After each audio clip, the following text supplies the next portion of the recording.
In other news, the Philippine Institute of Volcanology and Seismology, or PHIVOLCS, observed an increase in seismic activity at Bulusan Volcano in Sorsogon Province, with 98 volcanic earthquakes recorded so far. PTV's Rod Lagusad has the report.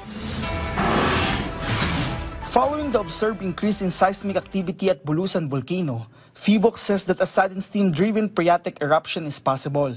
PHIVOLCS Director Teresito Bacolcol explained that from April 12 to 21, a total of 98 volcanic earthquakes were recorded. Of these, 94 were classified as volcano-tectonic earthquakes. As water seeps into the ground, or yung groundwater natin seeps to the lower part and gets into contact with hot volcanic materials or hot rocks, it hits up and nag-expand. Kapag nag-expand siya, it would require more space. So parang ginigit-git niya yung mga bato. So as a result, nagkakaroon tayo ng paggalaw ng mga bato, nagka-crack yung mga bato. Meanwhile, 4 of the recorded quakes were low-frequency volcanic earthquakes. Ito yung movement ng fluid. Nag-produce din niya ng earthquake.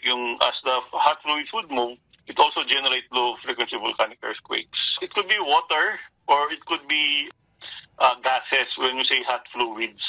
He added that these are signs of building of pressure that could lead to a sudden steam-driven phreatic eruption. Once the pressure becomes too high, an eruption may occur. Should that happen, the alert level of the volcano could be raised to alert level 1.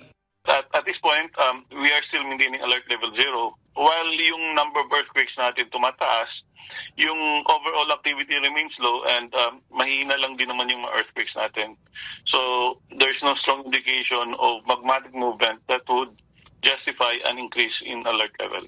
The last time the volcano was under alert level 1 was from October 2023 to November 2024. Volcanic earthquakes are only one of the several parameters monitored by PHIVOLCS, which is why the agency reminds the public that entry into the 4-kilometer danger zone around the volcano is strictly prohibited. Bulusan Volcano last erupted in June 2022.